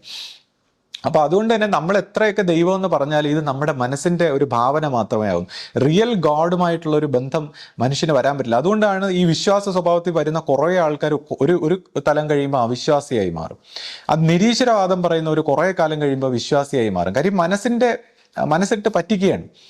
അപ്പൊ എത്ര വിശ്വസിച്ച് പോയാലും ഈ പറയുന്ന കണക്ക് ദൈവം അവിടെ ഇല്ലാത്തത് കൊണ്ട് ഇതൊരു കള്ളത്തരമായി മാറും. അവിടെയാണ് ഈ ഗുരുമാർഗം, അതുകൊണ്ടാണ് ഈ ഗുരുമാർഗം ഇത്രമാത്രം ഗുരുവിനെ, ആ പരമാത്മ സ്വരൂപത്തെ അത്രത്തോളം സമർപ്പിച്ചു പോയില്ലെങ്കിൽ, അല്ലെങ്കിൽ ആ കാരുണ്യം ഉണ്ടായില്ലെങ്കിൽ ഈ ദൈവികത തൻ്റെ ഹൃദയത്തിൽ വരില്ല എന്നുള്ള രീതിയിൽ ഗുരുമാർഗത്തിന്റെ ഈ പ്രസക്തി. അപ്പൊ ഈ ക്രിയേഷനിൽ ഒരു മിസ്റ്റേക്ക് സംഭവിച്ചു. അപ്പൊ ഗുരു പറയുന്നു അതൊരു 25 ചതുർയുഗം പ്ലസ് 3 28 ചതുർയുഗത്തിൻ്റെതായിട്ടുള്ള ഒരു മിസ്റ്റേക്കാണ്, മിസ്റ്റേക്കിന്റെ കർമ്മഗതി. ഈ കർമ്മം പൊട്ടിക്കാനുള്ള ഒരു കർമ്മമാണ് നമ്മളുടെ കയ്യിൽ തന്നിരിക്കുന്നത്. അപ്പോൾ ഇതിനെക്കുറിച്ച് കഴിഞ്ഞ ദിവസം ഞാനിങ്ങനെ ഒരു ഗുരുവാണി കേൾക്കുകയായിരുന്നു. അപ്പോൾ ഗുരു ഒരു സഭയിൽ ഇങ്ങനെ ചർച്ച ചെയ്യുകയാണ്, അവിടെ കുറച്ച് ആൾക്കാരോട് ചർച്ച ചെയ്യുകയാണ്. അപ്പോൾ ഗുരു പറയുന്നു നിങ്ങളിതെങ്ങനെ നുണ പറഞ്ഞും കള്ളത്തരത്തിലൂടെ ഒന്നും നിങ്ങൾക്ക് ഇത് ചെയ്യാൻ പറ്റില്ല. നിങ്ങൾക്ക് ഇത് സത്യത്തിൻ്റെ രീതിയിലേ ഇത് പ്രവർത്തിക്കാൻ പറ്റൂ. ഇത് ഞാൻ എൻ്റെ ജീവിതം കൊണ്ട് മനസ്സിലാക്കിയതാണ്. ഇത് എനിക്ക് ഞാനോരോ ആരാധനാക്രമങ്ങളും ഗുരുമാർഗങ്ങളും ഒക്കെ ചെയ്തെങ്കിലും അതിലൊന്നും എനിക്കൊന്നും കിട്ടിയില്ല. ഇതെനിക്ക് വിധിവിഹിതമായിട്ട് ഇത് കിട്ടിയതാണ്. ഇത് ഒരു ജീവന്റെ ഒരു തെളിച്ചത്തിൽ ഇത് വന്നതാണ്. അപ്പോൾ ആ സത്യത്തെ നിങ്ങളിത് എങ്ങനെ എടുത്ത് പ്രവർത്തിക്കുക? ഈ 25 ചതുർയുഗത്തിന്റെ ഈ കർമ്മം, നിങ്ങളുടെ കർമ്മം ഞാൻ നിങ്ങൾക്ക് തരികയാണ് തിരുത്താൻ. നമ്മൾ ഓരോരുത്തരുടെയും കർമ്മമാണ്. നമ്മൾ ഓരോരുത്തരുടെയും ഈ ഇത്രയും കാലഘട്ടമായിട്ടിരിക്കുന്ന ഈ കർമ്മം ഇത് തിരുത്താൻ, ഇത് നിങ്ങൾ പറ്റില്ല, അല്ലെങ്കിൽ ഇതിന്റെ വിഷമം നിങ്ങൾക്ക് സഹിക്കാൻ പറ്റില്ല എന്ന് പറഞ്ഞാൽ നിങ്ങളുടെ മോചനം എങ്ങനെ സാധ്യമാവും? ഗുരു ഈ ഭാഷ ഞാൻ വേറൊരു ഭാഷയിലാണ്, ഞാനിപ്പോൾ എൻ്റെ ഭാഷയും കൂടെ വരികയാണ്. അപ്പോൾ ഗുരു ചോദിക്കുന്നു, ഇത് നിങ്ങൾക്ക് ഇത് ചെയ്തെടുക്കാൻ വരുന്നവർ ഇത് എങ്ങനെ ചെയ്തെടുക്കണം? ഇത് അവൻ ചെയ്യുന്നവൻ്റെ ഇത് എൻ്റെതാണെന്ന് തോന്നരുത്, അല്ലെങ്കിൽ അതിൻ്റെ ആ ഒരു ധിക്കാരം വരരുത്. ഇത് വിനയപ്പെട്ട്, ഇത് എളിമപ്പെട്ട് വളരെ ഭക്തിസാന്ദ്രമായിട്ട് വേണം ഇത് ചെയ്തെടുക്കാൻ. ഇത് നിങ്ങളുടെ കൊച്ചു കൊച്ചു ബുദ്ധി ഉപയോഗിച്ച് ഇതിനെ നിങ്ങൾ സംശയിക്കരുത്. നിങ്ങൾ പെണ്ണുങ്ങൾ, പ്രത്യേകിച്ചും പെണ്ണുങ്ങളുടെ ആ നുണ പറയുന്ന ബുദ്ധി ഇതിനകത്ത് കലർത്തരുത് എന്നെല്ലാം പറഞ്ഞ് ഗുരു ഇങ്ങനെ വിഷമിക്കുന്നു. അതിനുശേഷം ഗുരു പറയുന്നു, ഇത് ഞാൻ എൻ്റെ സമയവും എൻ്റെ ത്യാഗവും എൻ്റെ കഷ്ടപ്പാടും എല്ലാം ഇതിനു വേണ്ടി ചെയ്തിരിക്കുന്നു. ഇത് എന്തെങ്കിലും യോഗ സമ്പ്രദായമോ എന്തെങ്കിലും മാർഗമോ ആരാധനയോ മറ്റ് ജ്ഞാനം വഴികളോ കർമ്മമോ ഒന്നുമല്ല. ഇതൊരു സത്യത്തിൻ്റെതായ ഒരു വഴിയാണ്. അപ്പൊ ഇത് എങ്ങനെ ചെയ്തെടുക്കും? ഇത് നിങ്ങളിത് ചെയ്തെടുത്തില്ലെങ്കിൽ നിങ്ങൾ ഇനി വരുന്ന 14 മന്വന്തരത്തിലും നിങ്ങൾ മോചനപ്പെടില്ല. ഇനി അതിനുശേഷം സൃഷ്ടി ഉണ്ടായാൽ അതിൻ്റെ ഇതിൽ നിങ്ങൾ മോചനമില്ലാത്തവരായി ജനിക്കും. ഇത് നിങ്ങൾ ഓർമ്മ വെച്ചോളണം. അത്രയ്ക്ക് വിലപ്പെട്ട ഒരു കാര്യമാണ് ഞാൻ നിങ്ങളുടെ കയ്യിലേക്ക് തരുന്നത്. നിങ്ങളിത് തെറ്റിച്ചാൽ നിങ്ങളെ ആർക്കും രക്ഷിക്കാൻ പറ്റില്ല എന്നുള്ള രീതിയിൽ ഒരു ഗുരുവാണി ഞാൻ കേൾക്കുകയുണ്ടായി. അപ്പോൾ വളരെ സത്യത്തിൻ്റെ, സ്നേഹത്തിൻ്റെ, ശാന്തിയുടെ, പിന്നെ നന്മയുടെ ഒരു വഴി ഇത് ലോകത്തിൽ ആരും ചെയ്തിട്ടില്ലാത്തതാണ്, അല്ലെങ്കിൽ ലോകത്തിൽ ഇന്നുവരെ ചെയ്യാൻ കഴിയാത്തതാണ്. ഇത് ലോകത്തിലെ സർവ്വ മനുഷ്യരാശിക്കും വേണ്ടിയുള്ളതാണ്. ഇത് എന്തെങ്കിലും ഒരു മത സ്വഭാവത്തിലുള്ള ഒരു കാര്യമല്ല. അല്ലെങ്കിൽ ഇന്നുവരെ നിങ്ങൾ കണ്ടിരിക്കുന്ന, ഇപ്പോൾ പലരും ഇപ്പോൾ ഇവിടെ നമ്മുടെ ഒരു ഗ്രൂപ്പിൽ തന്നെ കുറച്ച് ആൾക്കാർ ഒരു മത സ്വഭാവത്തിൽ ഇത് പ്രചരിപ്പിക്കാൻ ശ്രമിക്കുന്നുണ്ട്. അപ്പൊ ഇത് അങ്ങനെയല്ല, ഇത് മത സ്വഭാവത്തിലല്ല. ഇത് എങ്ങനെ പ്രചരിപ്പിക്കണം, അല്ലെങ്കിൽ ഇത് എങ്ങനെ ഇതിനെ വിനയപ്പെട്ടെടുക്കണം, അല്ലെങ്കിൽ ഒരു മതവും കൂടെ കൊണ്ടുപോയി അടി ഉണ്ടാക്കി കൊടുത്തു കഴിഞ്ഞാൽ ആ മെട്രിക്സിന്റെ വർക്ക് പൂർത്തിയായി. എന്തെങ്കിലും ഒരു അടി ഉണ്ടാക്കാൻ വേണ്ടിയല്ല, ഇത് എല്ലാവർക്കും, സമസ്ത ചരാചരങ്ങൾക്കും ഒരു മോചനത്തിന്റെ ഒരു പാതയാണ്. എല്ലാവരുടെയും നന്മയെ കരുതിയുള്ള ഒരു കാര്യമാണ്. ഇതൊരു മതസ്പർദ്ധയുടെയോ അടിയുണ്ടാക്കുന്നതിൻ്റെയോ അല്ലെങ്കിൽ എന്തെങ്കിലും ഒരു വിഭാഗത്തിൻ്റെയോ ഒരു രാജ്യത്തിൻ്റെയോ ഒന്നിൻ്റെയും ഒരു അവകാശപ്പെട്ടതല്ല. ഇതൊരു സത്യത്തിൻ്റെ വഴിയാണ്. അതിലേക്ക് എങ്ങനെ പ്രവർത്തിക്കണം എന്നുള്ള രീതിയിൽ ഗുരു സംസാരിച്ചിരിക്കുന്നു. അപ്പോൾ നമ്മൾ ആ ഒരു പ്രവർത്തനത്തിൻ്റെ ഭാഗത്താണ് ഇപ്പൊ ഇവിടെ ഇങ്ങനെ പ്രവർത്തിച്ചു വരുന്നത്. അപ്പൊ ഇവിടെ ഇങ്ങനെ പ്രവർത്തിച്ചു വരുമ്പോൾ നമ്മുടെ ഇപ്പോൾ ഗുരുമാർഗത്തെക്കുറിച്ച് നമ്മളിപ്പോൾ കുറച്ച് ആൾക്കാരൊക്കെ ഓരോ വീഡിയോ ചെയ്യുന്നതും അല്ലെങ്കിൽ ഇങ്ങനെ തർക്കിക്കുന്നതും സംശയിക്കുന്നതും പരാതി പറയുന്നതും ഒക്കെ നമ്മൾ കണ്ടിട്ടുണ്ട്. അപ്പൊ അവിടെ ഇതിനെല്ലാം എന്താണ് ഒരു സൊല്യൂഷൻ എന്നുള്ള രീതിയിലാണ് നമ്മളിപ്പോൾ ഈ ചർച്ച. അപ്പൊ ഈ ഒരു വിഷയത്തിൽ ഗുരുമാർഗത്തിലൂടെ എങ്ങനെ മുന്നേറണം, അല്ലെങ്കിൽ ഒരു ഗുരു സ്വഭാവത്തിലാണ് ഇത് പോകേണ്ടതെന്നൊക്കെ നമ്മൾ കഴിഞ്ഞ ദിവസം ചർച്ച ചെയ്തു. അപ്പോൾ ഇവിടെ തന്നെ ഈ ഗുരു സ്വരൂപത്തിലൂടെ, ഈ പരമാത്മാവിൻ്റെ ഒരു സ്വരൂപം ഗുരു സ്വരൂപത്തിലൂടെയാണ് നമ്മളെ ഗൈഡ് ചെയ്യുന്നത്. അപ്പോൾ അവിടെ തന്നെ ഈ ഗുരു എന്ന് പറയുന്ന ഇത് ഒരു വ്യക്തിക്കാണോ പ്രാധാന്യം എന്ന് ചോദിക്കുമ്പോൾ, ഈ വ്യക്തിത്വം, ഈ ഗുരു സ്വഭാവത്തിൽ വന്നിരിക്കുന്ന ഈ വ്യക്തിത്വം സ്വന്തമായിട്ട് ഇപ്പോൾ ഗുരുക്കന്മാരെ പ്രിപ്പയർ ചെയ്യുന്ന, അതായത് ഗുരുശിഷ്യ ബന്ധത്തിൽ ഈ ഗുരുക്കന്മാരെ പ്രിപ്പയർ ചെയ്യുന്ന ഒരു ബോധിസത്വന്റെ ഒരു സ്വഭാവത്തിലാണ്. അതായത് ഈ തനിക്കായി ഒന്നും വേണ്ട, പിന്നെ മനുഷ്യരാശിക്ക് വേണ്ടി. കാര്യം മനുഷ്യരിങ്ങനെ സഫർ ചെയ്യുന്നത് ഇതെല്ലാം കാണുമ്പോൾ മനുഷ്യരാശിക്ക് വേണ്ടി. കാര്യം ഈ ഒരു അനുഭവത്തിലേക്ക് പോകുന്ന, ഈ ആത്മാവിൻ്റെ ആനന്ദത്തിൻ്റെ ആത്മശാന്തിയുടെ വശത്തിലേക്ക് പോയാൽ ആരും തന്നെ പിന്നീട് തിരിച്ചു വരാൻ ആഗ്രഹിക്കുന്നില്ല. അത്രമാത്രം തൻ്റെ കാര്യം കഴിഞ്ഞാൽ അതോടുകൂടി തീർന്നു എന്നുള്ളതാണ്. പക്ഷേ തൻ്റെ കാര്യം കഴിഞ്ഞിട്ടും തിരിച്ചു വരാനും ഈ മനുഷ്യരാശിക്ക് വേണ്ടി പ്രവർത്തിക്കാനും ഗുരുമാർഗത്തിൽ പ്രിപ്പയർ ചെയ്തെടുക്കുകയാണ് ചെയ്യുന്നത് ശിഷ്യന്മാരെ, ആ കാരുണ്യ സ്വഭാവത്തിൽ. അപ്പൊ അങ്ങനെയുള്ള ഒരു കാരുണ്യ സ്വഭാവത്തിൽ വരുന്ന ശിഷ്യൻ ഈ തൻ്റെ സാക്ഷാത്കാരത്തിന് ശേഷവും തിരിച്ചു വരുമ്പോൾ തനിക്കായിട്ട് ഒന്നുമില്ല എന്നുള്ള രീതിയിൽ എല്ലാ അർത്ഥത്തിലും മാറി ഈ പരമാത്മാവിൻ്റെ ഒരു പ്രവർത്തനത്തിനായി വിട്ടുകൊടുക്കുമ്പോൾ, തന്നെ സ്വയം വിട്ടുകൊടുക്കുമ്പോൾ ഈ ഒരു ശരീരത്തിനും ഈ ജീവനും ഈ മനസ്സിനും ഈ മജ്ജയ്ക്കും മാംസത്തിലും ഓരോ രോമകൂപങ്ങൾക്കും മാറ്റം വന്നിട്ട് ഈ വ്യക്തിക്കും പ്രാധാന്യം ഉണ്ടാവുകയാണ്. കാര്യം ഈ പരമാത്മാവിൻ്റെ സ്വരൂപത്തിൽ വർത്തിക്കുന്ന ഈ വ്യക്തിക്കും ആ ഗുരുവിനും എല്ലാ കാര്യങ്ങൾക്കും പ്രാധാന്യമുണ്ടാവുന്ന, അതിന് എത്രത്തോളം പ്രാധാന്യത്തോടെ ആ വാക്കുകളെ മാനിച്ച് പ്രവർത്തിക്കാൻ നമുക്ക് കഴിയണമെന്നുള്ളതാണ്. അപ്പം ഈ ഒരു സ്വഭാവത്തിലുള്ള ഈ ഒരു ഗുരു മാർഗത്തിൻ്റെ ഈ പ്രസക്തി മനസ്സിലാക്കാതെ, ഇപ്പം നമ്മുടെ ഒരു ഗുരുമാർഗത്തിലാണെങ്കിൽ ഈ ഗുരുവിൻ്റെ ആ ഒരു തലത്തിൽ നിന്ന് ഗുരുവിൻ്റെ ആത്മബോധത്തിൻ്റെ എനർജി ബോഡികളെല്ലാം ഈ പറയുന്ന ദൈവികമായ തത്വങ്ങളെല്ലാം നമുക്ക് തന്നിട്ടാണ് പോയത്. ഓരോ സ്വഭാവത്തിൽ അത് പ്രാണപ്രതിഷ്ഠയായിട്ടും ആത്മസ്വരൂപമായിട്ടും അങ്ങനെ എല്ലാ തലത്തിലും നമുക്ക് തന്നിട്ട് പോയിട്ട് ഇത് ഇങ്ങനെ തെറ്റിക്കരുത്. അപ്പൊ അവിടെ തന്നെ ഗുരു പറഞ്ഞു, ഈ പ്രവർത്തനം ഞാൻ നേരത്തെ പറഞ്ഞ ആ ഗുരുവാണിയിൽ ഗുരു പറഞ്ഞു, ഇത് പ്രവർത്തിക്കുമ്പോൾ ഇത് തെറ്റ് വരും, ഇത് തെറ്റ് വരണം. നിങ്ങൾ ആരെയും ബോധിപ്പിക്കാനല്ല ഞാനിത് ചെയ്യുന്നത്, ഇത് തെറ്റ് വരണം, എന്നിട്ട് അതിനെ തിരുത്തണം. കാര്യം ഇത്രയും കാലഘട്ടത്തിലുള്ള ഈ ഒരു തെറ്റ് വരുമ്പോൾ അതിനെ തെറ്റ് വരാതെ ഇത് പ്രവർത്തിക്കാൻ പറ്റില്ല. അപ്പൊ ഈ തെറ്റ് കാണുമ്പോഴാണ് കുറച്ച് പേരൊക്കെ റിബല്യസ് ആയിട്ടൊക്കെ ഓരോരുത്തർ പ്രവർത്തിക്കുന്നത്. ഈ തെറ്റ് വന്ന് വേണം ഇത് തിരുത്താൻ. എല്ലാ തരത്തിലുള്ള തെറ്റും ഇവിടെ വന്നു പോകണമെന്നുള്ളതാണ്. അപ്പൊ അങ്ങനെ തെറ്റുകൾ വന്ന് അതിനെ തിരുത്തി പഠിച്ച് വികസിച്ച് പോകുമ്പോൾ ഇതിനാരെയും കുറ്റപ്പെടുത്താൻ പറ്റില്ല. ഞാൻ പറഞ്ഞു, ഒരു മനുഷ്യന് ഇത് പ്രവർത്തിക്കാനുള്ള ലിമിറ്റേഷൻ, മനുഷ്യന്റെ മനസ്സിന്റെ ഒരു പ്രോബ്ലം, കുറവ്, നമുക്ക് ദൈവികമായ ഒരു തലത്തിനെ കുറിച്ച് അറിയാൻ വയ്യാത്ത പ്രശ്നം, നമുക്ക് വിശ്വസിക്കാൻ കഴിയാത്ത പ്രശ്നം, ഇങ്ങനെയൊക്കെ ഒരുപാട് പ്രശ്നങ്ങളിലൂടെ കടന്നു പോകുമ്പോൾ, സൈക്കോളജിക്കൽ പ്രശ്നങ്ങളിലൂടെ കടന്നു പോകുമ്പോൾ ഇത് ചെയ്തെടുക്കാനുള്ള ഒരു വിഷമം, അത് ഓരോ മനുഷ്യന്റെ ഒരു വിഷമം. അവിടെയും ഈ ഗുരുമാർഗത്തിൽ ആ ഗുരുവിനെ വിശ്വസിച്ച്, ഇപ്പോൾ നേരത്തെ പറഞ്ഞ പോലെ ഞാൻ ഒരു ഗുരുസ്ഥാനത്ത് ഒരു വ്യക്തി വരുമ്പോൾ അതൊരു ത്യാഗമാണ്. അദ്ദേഹത്തിന് വേണമെങ്കിൽ അദ്ദേഹത്തിന്റെ ജീവൻ ആ സായുജ്യത്തിലേക്ക് അങ്ങ് പോകാമായിരുന്നു. പക്ഷേ ഒരു ഗുരു സ്വഭാവത്തിൽ ഇരിക്കുന്നത് ഏറ്റവും വലിയ ത്യാഗമാണ് ഈ ലോകത്തിൽ. അതെന്തോ സുഖവും പദവി എന്നൊക്കെ വിചാരിച്ചാണ് കുറച്ച് പേരെന്തോ ഇതിനെ കളിയാക്കുന്നത്, പരിഹസിക്കുന്നത്. ഈ ലോകത്തിൽ ഒരു ഗുരുവായിട്ട് നമ്മുടെ മുന്നിൽ ഇരിക്കുക എന്ന് പറയുന്നതാണ് ഏറ്റവും വലിയ ത്യാഗം, ഏറ്റവും വലിയ കഷ്ടപ്പാട്, ഏറ്റവും വലിയ വേദനകളിലൂടെ, ശരീരത്തിന്റെ മനസ്സിന്റെയും ജീവന്റെയും തലത്തിൽ ഏറ്റവും വലിയ വേദനകളിലൂടെ കടന്നു പൊയ്ക്കൊണ്ട് മറ്റു മനുഷ്യർക്ക് വേണ്ടി നമ്മുടെ മുന്നിൽ ഒരു ഗുരു സ്വഭാവത്തിൽ ആ പരമാത്മാവ് നമ്മളെ സഹായിക്കാനായിട്ട് വന്നിരിക്കുകയാണ്. അപ്പൊ അതിന്റെ വില മനസ്സിലാക്കാതെ നമ്മൾ ഇപ്പോൾ ഞാൻ ഒരിക്കലും ഒരു വ്യക്തിയും കുറ്റം പറയില്ല. ഇപ്പൊ മറ്റു ചില ചാനലിലൊക്കെ പറയുന്നതൊക്കെ മറ്റുള്ളവരെ കുറ്റം പറയില്ല. കാര്യം ഞാൻ കാണുന്ന എൻ്റെ ലോകത്തിൽ, ഞാൻ കണ്ണു തുറന്ന് കാണുന്ന എൻ്റെ ലോകത്തിലുള്ള എല്ലാ മിസ്റ്റേക്കിന്റെ ഒരു ഉത്തരവാദിത്വം, ഒരു എലമെന്റ് നമ്മൾ ഏറ്റെടുത്തേ പറ്റും. അതിന്റെ റെസ്പോൺസിബിലിറ്റി നമ്മൾ ഏറ്റെടുത്തേ പറ്റും. അപ്പൊ ഞാൻ ആ റെസ്പോൺസിബിലിറ്റി ഏറ്റെടുത്തുകൊണ്ടാണ് സംസാരിക്കുന്നത്. എൻ്റെ മിസ്റ്റേക്കായിട്ടാണ് ഞാനിത് പറയുന്നത്. അപ്പം നമുക്ക് ആ ഗുരുമാർഗത്തെ മാനിച്ചെടുക്കാൻ കഴിഞ്ഞില്ല എന്നുള്ളതാണ്.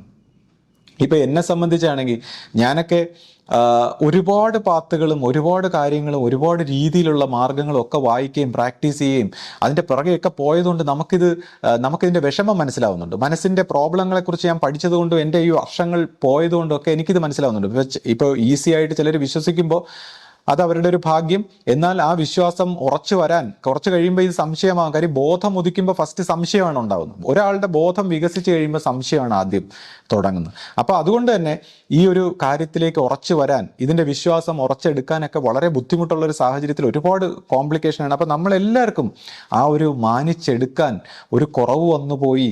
ഇപ്പോൾ ഈ ചാനലിലും മറ്റവരൊക്കെ സംസാരിക്കുന്ന കാര്യങ്ങളെന്ന് പറയുമ്പോൾ നമ്മൾ ഈ ഒരു സത്യത്തെ മാനിച്ചെടുക്കാനുള്ള ഒരു കുറവിൽ നിന്നാണ് നമ്മൾ കാണുന്ന ആ പ്രശ്നങ്ങളുണ്ടായത്.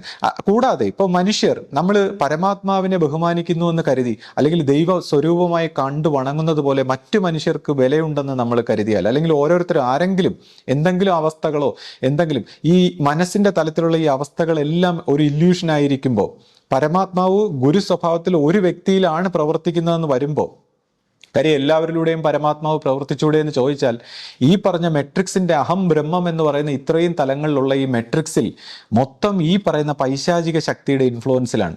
അപ്പൊ ഇതിന്റെ ഒരു കണങ്ങൾ ഓരോത്തിലും പ്രവർത്തിക്കുമ്പോൾ നമ്മൾ പറയും മണ്ണിലും വിണ്ണിലും തൂണിലും തുരുമ്പിലും ദൈവം ഇരിക്കുന്നു. ഈ ദൈവമാണ്, നമ്മൾ ഈ പറയുന്ന മെട്രിക്സിന്റെ ദൈവമാണ് അതിലിരിക്കുന്നത്. അപ്പൊ നമ്മൾ ആ മണ്ണിലും വിണ്ണിലും തൂണിലും തുരുമ്പിലും യഥാർത്ഥ ദൈവത്തിന്റെ പ്രകാശം എത്തിക്കാൻ ബാധ്യസ്ഥരായവരാണ് നമ്മൾ, ഈ പരമ്പര. ഇപ്പോ എന്താണ്, നീയല്ലോ സൃഷ്ടിയും സൃഷ്ടാവായതും സൃഷ്ടിക്കുള്ള സാമഗ്രി ആയതും എന്ന് നമ്മൾ പറയുമ്പോൾ, ഇപ്പോൾ ആ സൃഷ്ടിക്ക് കാരണവും ഇതെല്ലാം നമ്മൾ കാണുന്നതിനെല്ലാം പിറകിൽ എന്താണെന്നുള്ളത് നമ്മൾ അന്വേഷിക്കേണ്ടിയിരിക്കുന്നു. നമ്മൾ ആ സത്യത്തെ, ഈ സൃഷ്ടിക്ക് കാരണമായതിനും എല്ലാം സൃഷ്ടാവും എല്ലാം നമ്മളിനി എസ്റ്റാബ്ലിഷ് ചെയ്യേണ്ടവരാണ്. നമ്മളിത് പ്രാർത്ഥിച്ച് ഇത് എസ്റ്റാബ്ലിഷ് ചെയ്യേണ്ടവരാണ്. അപ്പോൾ ഏകം സത്യമായ ഒരു ദൈവത്തിനെ ഗുരുസ്വരൂപത്തിലാണ് നമ്മൾ വണങ്ങേണ്ടത്. അത് പിന്നെ ഓരോ വ്യക്തിഗതമായിട്ട് ഓരോ മറ്റു വ്യക്തികൾക്കും പ്രാധാന്യം നമ്മൾ സ്പിരിച്വലായിട്ട് കൊടുത്താൽ അത് ദേവീ ദേവ ആരാധന പോലെ തന്നെ ആവുകയാണ്. അപ്പൊ ഏകം സത്യമായ ഗുരുവിനെ എക്കാലവും ആ ഗുരുവിനെയാണ് നമ്മളത് കാണേണ്ടത്. അങ്ങനെ കണ്ട് നമ്മളിത് മാനിച്ച് പരിണമിച്ച് പോകണം. പിന്നെ മറ്റ് കാര്യങ്ങളെല്ലാം ഓരോ പൊസിഷൻ അല്ലെങ്കിൽ ഓരോ വ്യക്തികളുടെയും പ്രവൃത്തിയാണ് മാനിക്കേണ്ടത്, മറ്റു വ്യക്തികളെ കുറിച്ചല്ല. ഈ വ്യക്തികൾക്ക് ഞാൻ പറഞ്ഞു, പരമാത്മാവിന് മാത്രമാണ് വ്യക്തി എന്ന നിലയിലും പ്രവൃത്തി എന്ന നിലയിലും മാന്യത. പക്ഷേ മറ്റു വ്യക്തികളെ സംബന്ധിച്ച് അവരുടെ പ്രവൃത്തിക്കാണ് മാന്യത. ഇപ്പോൾ എന്നിലൂടെ എന്താണോ പ്രവൃത്തി, ആ പ്രവൃത്തിക്കാണ് മാന്യത. മറ്റും ഓരോ മനുഷ്യരുടെയും അവരിലൂടെ എന്താണോ പ്രവർത്തിക്കുക, അല്ലാതെ നമ്മൾ വ്യക്തിഗതമായ വലിപ്പവും അത് പറഞ്ഞ് നമ്മൾ ഓരോരുത്തരും പ്രവർത്തിക്കാനും പ്രചരിപ്പിക്കാനും ഒക്കെ നടക്കുമ്പോൾ ഉണ്ടാകുന്ന മിസ്റ്റേക്ക് വളരെ വലുതാണ്. അങ്ങനെ ഒരുപക്ഷെ നമുക്ക് ഈ പറയുന്ന മാന്യതാ സ്വഭാവം, ഞാൻ നേരത്തെ പറഞ്ഞ ഒബീഡിയൻസ്, ഒരു പരമ്പരയിൽ ഒരു ഗുരുമാർഗത്തിൽ ഒബീഡിയൻസിന്റെ വില, അനുസരണ. അപ്പൊ അനുസരണ ഏറ്റവും തലപ്പത്ത് നിന്ന് വരുമ്പോൾ എത്രത്തോളം സത്യസന്ധമായി വരുന്നോ അത് താഴോട്ട് എല്ലാവരും ആ അനുസരണയിലേക്ക്. ആരെങ്കിലും എവിടെയെങ്കിലും തെറ്റി അത് എല്ലായിടത്തും തെറ്റിപ്പോകും, അതിൻ്റെ താഴേക്കിടയിലും എല്ലാം. അപ്പൊ ഇതെല്ലാം നമ്മൾ സീരിയസ് ആയിട്ട്, ഇതിപ്പോൾ ആരെയും കുറ്റപ്പെടുത്തുന്നതല്ല, ഇത് എൻ്റെ സ്വന്തം ലോകത്തിലുള്ള കാര്യങ്ങൾ ഞാൻ സ്വന്തമായിട്ട് എന്നെ തന്നെയാണ് കുറ്റപ്പെടുത്തുന്നത്.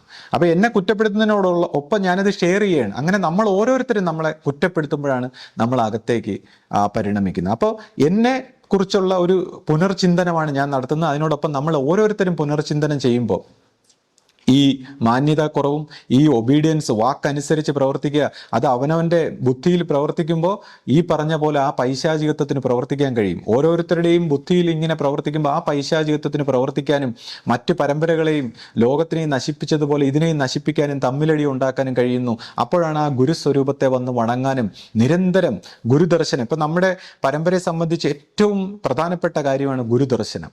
അപ്പൊ ഗുരുദർശനത്തിന് എന്തുമാത്രം ഇമ്പോർട്ടൻസ് ഉണ്ട്. കാര്യം ഗുരുദർശനത്തിന് വന്നില്ലെങ്കിൽ ഈ പൈശാചികത്തിന്റെ പ്രവർത്തനത്തിലേക്ക്, കാര്യം ഗുരുവിന്റെ ആ നോട്ടം വരാത്തിടത്തോളം കാലം ഇരുട്ട് കയറി കാര്യം മനുഷ്യന് സൃഷ്ടിച്ചെടുക്കാൻ കഴിയില്ല. മനുഷ്യന്റെ മനസ്സ് ഈ മെട്രിക്സിന്റെ ഭാഗമാണ്. മനസ്സിലിരുന്നുകൊണ്ട് സൃഷ്ടിച്ചെടുക്കാൻ കഴിയില്ല. ആത്മബോധത്തിൽ വന്നവർ എത്ര പേരുണ്ട്. അപ്പോൾ നിരന്തരം അതാണ് സത്സംഗം. ഈ ലോകത്തിൽ സത്സംഗം മറ്റു വ്യക്തികളല്ല, ഗുരുവിന്റെ ആ സത്സംഗം. നിരന്തരം ആ സത്സംഗത്തിൽ നിന്നില്ലെങ്കിൽ തെറ്റിപ്പോവും. ഇത് മനുഷ്യന്റെ മനസ്സ് പ്രവർത്തിച്ച തെറ്റിപ്പോ. അപ്പൊ നമ്മൾ ഈ പരമ്പരയെ സംബന്ധിച്ച് ഓരോ വ്യക്തികളെയും, ഇപ്പൊ നമ്മുടെ ഇപ്പൊ സന്യാസ സ്വഭാവത്തിൽ ആശ്രമത്തിന്റെയൊക്കെ ഭാഗത്ത് ആരെങ്കിലും ഗുരുദർശനത്തിന് വരാതിരിക്കുന്നുണ്ടെങ്കിൽ അവരെയൊക്കെ, പഴയ ആൾക്കാരും പ്രായമുള്ളവരെയൊക്കെ നമ്മൾ ഹോസ്റ്റലിലെ കുട്ടികളെ വരിവരിയായിട്ട് കൊണ്ടുവരുന്നവരെ വിളിച്ചു കൊണ്ടുവരണം. അവർ സമ്മതിച്ചാലും ഇല്ലെങ്കിലും കൊണ്ടുവന്ന് കാര്യം ഇതിങ്ങനെ ചിന്തിക്കുന്ന നെഗറ്റീവ് മൈൻഡ്സ് ഇവിടെ ഇങ്ങനെ കൂടിക്കൊണ്ടിരുന്ന ഈ പൈശാചികത്വത്തിന് പ്രവർത്തിക്കാൻ പറ്റും ഗുരുദർശനം ഇല്ലാതെ. അപ്പൊ ഗുരുദർശനം ഇല്ലാത്ത ഒരു മുക്കുമൂലയും ഉണ്ടാവാൻ പാടില്ല എന്നുള്ളതാണ്. അപ്പൊ ഇവരെയൊക്കെ വരിവരിയായിട്ട് കൊണ്ടുവന്ന് ഈ പൈശാചികത്തെ ഒഴിപ്പിക്കണം, അല്ലെങ്കിൽ പൈശാചിക ചിന്തകളെ ഒഴിപ്പിക്കേണ്ട ഒരു കടമ നമ്മുടെ ഓർഗനൈസേഷൻ എന്നുള്ള രീതിയിൽ നമുക്ക് ഓരോരുത്തർക്കും ഉണ്ട്. പിന്നെ ഓരോ സ്ഥാപനങ്ങളുടെ ഹെഡ്, ഓരോ ബ്രാഞ്ചുകളുടെ ഹെഡ്, ഇവരെല്ലാം പീരിയോഡിക്കലായിട്ട് ഈ പറയുന്ന ഗുരുസന്നിധിയിൽ ആ ഗുരുദർശനത്തിന് വന്നുകൊണ്ട് ഈ സ്വന്തം ചിന്തയിൽ നമ്മളിപ്പോൾ സ്വാർത്ഥപരമായി ചിന്തിക്കുമ്പോൾ തന്നെ ഈ പിശാചിന് പ്രവർത്തിക്കാൻ പറ്റുകയാണ്. അതാണ് സ്വാർത്ഥതയാണ് അതിൻ്റെ അത് പ്രവർത്തിക്കുന്ന അതിൻ്റെ ആ പിശാചിൻ്റെ നമ്മുടെ ഉള്ളിലുള്ള എലമെന്റ് അഹങ്കാരം. അതേസമയം ആത്മബോധത്തിൽ വണ്ണസ് ആണ്, ആത്മബോധത്തിൽ. അപ്പോൾ ആത്മബോധത്തിലേക്ക് വരാത്തിടത്തോളം കാലം ഈ പറയുന്ന പിശാചിന് പ്രവർത്തിക്കാനുള്ള ഉപകരണങ്ങളായി നമ്മൾ മാറാതിരിക്കണമെങ്കിൽ സത്സംഗത്തിന്റെ പ്രാധാന്യം. അപ്പോൾ ഓരോരുത്തരെയും ഇത് വരാത്തവരുണ്ടെങ്കിൽ അവരെ നമ്മൾ അറിഞ്ഞ് കണ്ട് ക്ഷണിച്ച് കൊണ്ടുവന്ന് കാണിച്ച് അത് ഒബീഡിയൻസിന്റെ ഒരു തലത്തിലേക്ക് കൊണ്ട് വേണം ഇത് തിരുത്തിയെടുക്കാൻ. അല്ലെങ്കിൽ നമ്മളിങ്ങനെ ഒരുപാട് പ്രശ്നങ്ങൾ ഇങ്ങനെ ആരോപിച്ചുകൊണ്ടിരിക്കും. പക്ഷെ ഈ പ്രശ്നങ്ങൾക്കൊന്നും സൊല്യൂഷൻ ഉണ്ടാവില്ല. ഇപ്പൊ ചാനലുകൾ തുറന്നു വിട്ട് മറ്റുള്ളവരെ ഇങ്ങനെ കുറ്റം പറഞ്ഞുകൊണ്ടിരിക്കും. പക്ഷെ തൻ്റെ ഉള്ളിലാണ് ഇതിരിക്കുന്നതെന്ന് ആരും അറിയുന്നില്ല എന്നുള്ളതാണ്. അപ്പോൾ അവരവരുടെ ഉള്ളിൽ നിന്ന് ഇത് മാറ്റി ഓരോ വ്യക്തികളെയും മാറ്റി നമ്മൾ ഇപ്പോൾ ഈ സംസാരിക്കുമ്പോൾ പോലും നമ്മളിങ്ങനെ തന്നെ വിമർശിക്കുമ്പോൾ, തൻ്റെ കുറ്റങ്ങൾ കാണുമ്പോൾ അതിലൂടെയാണ് മറ്റുള്ളവരുടെ കുറ്റങ്ങളും അല്ലെങ്കിൽ മറ്റുള്ളവർക്കും അത് മനസ്സിലാക്കാൻ പറ്റുന്നത്. അല്ലാതെ മറ്റുള്ളവരെ ഇങ്ങനെ കുറ്റം പറയുന്ന ആ സ്വഭാവത്തിൽ നിന്ന് തന്നെ ഇത് പൈശാചിക പ്രവർത്തനമാണെന്ന് നമുക്ക് വ്യക്തമായിട്ട് മനസ്സിലാവുന്നതാണ്. ഞാൻ ഈ ഇടയ്ക്ക് നമ്മുടെ അനിൽ ചേർത്തല അദ്ദേഹം സംസാരിക്കുന്ന ഒരു പ്രഭാഷണം കേൾക്കുകയുണ്ടായി. അതായത് ചന്ദ്രൂർ ജന്മഗൃഹത്തിൽ വെച്ച് അദ്ദേഹം സംസാരിക്കും. വളരെ മനോഹരമായി, വളരെ എളിമയോടെ ആ ദൈവികമായ ഗുരുവിൻ്റെ കാര്യങ്ങളൊക്കെ സംസാരിക്കുമ്പോൾ, അദ്ദേഹത്തെ പോലെ പഴയ വിശ്വാസികൾ ഇതെല്ലാം സംസാരിക്കുമ്പോൾ നമുക്കെല്ലാം അത് വളരെ ഹൃദയാനുഭൂതി ഉണ്ടാക്കുന്ന കാര്യങ്ങളാണ്. അപ്പോൾ അദ്ദേഹം ഇങ്ങനെ സംസാരിക്കുമ്പോൾ അദ്ദേഹം ഒരു കാര്യം എടുത്തു പറഞ്ഞു. അതായത് ഗുരുരത്നസ്വാമിയും ചൈതന്യസ്വാമിയും സ്നേഹാത്മസ്വാമിയും ഇവരൊക്കെ ഇന്ന് ഈ സ്ഥാനത്തിലേക്ക് എത്തിയത് അവരന്ന് അവിടെ പ്രവർത്തിച്ച ആ കർമ്മമാണ്. അതായത് ചന്ദ്രൂർ ആശ്രമത്തിലേക്ക് പോകുമ്പോൾ അവിടുത്തെ ചേറും മണ്ണും വെട്ടി പൊളിച്ച് ആ വായിൽ പോലും ചേറുകളും പുഴുക്കളും ഒക്കെ തെറിക്കുന്ന രീതിയിൽ അവർ അത്രമാത്രം കഷ്ടപ്പെട്ട് പ്രവർത്തിച്ച കാര്യം അദ്ദേഹം ഇങ്ങനെ പറയുകയുണ്ടായി. അപ്പോൾ ഈ ഒരു പ്രവൃത്തി മാത്രമല്ല, ഇതുപോലത്തെ പ്രവൃത്തികളാണ് ഈ ചൈതന്യസ്വാമി. ഇപ്പം ഞാൻ പണ്ട് ജന്മഗൃഹത്തിലൊക്കെ ചെല്ലുമ്പോൾ ചൈതന്യസ്വാമിയൊക്കെ അവിടെ പ്രവർത്തിക്കുന്ന ഞാൻ കണ്ടിട്ടുണ്ട്. അദ്ദേഹം രാപകലില്ലാതെ അദ്ദേഹത്തിൻ്റെ അധ്വാനം. അപ്പോൾ അങ്ങനെയുള്ള പ്രവർത്തനത്തിലാണ് ഈ സ്വാമിമാർ, ഈ ഗുരുരത്ന സ്വാമിയാവട്ടെ, സ്നേഹാത്മസ്വാമിയാവട്ടെ, ചൈതന്യസ്വാമിയൊക്കെ ആവട്ടെ, ഇന്ന് അവർ ഈ തലത്തിൽ എത്തി നിൽക്കുന്ന അവരുടെ ഈ രാപകലില്ലാത്ത അധ്വാനത്തിൻ്റെ ഒരു ഫലമാണ്. അപ്പം ഇതാണ് റിയൽ പ്രവൃത്തി. നമ്മൾ ഇന്ന് പുതിയ മോഡേൺ തലമുറയ്ക്ക്, ഞാൻ ഉൾപ്പെടെയുള്ള മോഡേൺ തലമുറയ്ക്ക് അറിഞ്ഞൂടാത്തത് ഇതാണ്. നമ്മൾ എല്ലാം മൊബൈലിലാണ്, നമ്മളില്ല സോഷ്യൽ മീഡിയയിലെല്ലാം ഷോ, കള്ളത്തരം. പക്ഷെ ഇവരെ പോലുള്ള മഹാരഥന്മാർ ആ റിയൽ പ്രവൃത്തിയിലൂടെയാണ് ഇന്ന് ഇവിടെ എത്തിയത്. അപ്പോൾ അടുത്ത ജനറേഷനോട് എനിക്ക് സംസാരിക്കാനുള്ളത് റിയൽ പ്രവൃത്തിയാണ്. ഒരു ആശ്രമ സ്വഭാവത്തിൽ ഗുരു പണ്ട് നമ്മളെ കാണിച്ചു തന്ന എല്ലാം റിയലാണ്. കള്ളത്തരത്തിലോ കാപട്യത്തിലോ ഷോ ആയിട്ട് ഒരു പ്രവൃത്തി ഇവിടെ ഉണ്ടായിട്ടില്ല എന്നുള്ളതാണ്. അങ്ങനെ ഒരു പ്രവൃത്തി വന്നാൽ നമ്മൾ ഈ സത്യത്തിനെ മറക്കുകയാണ്.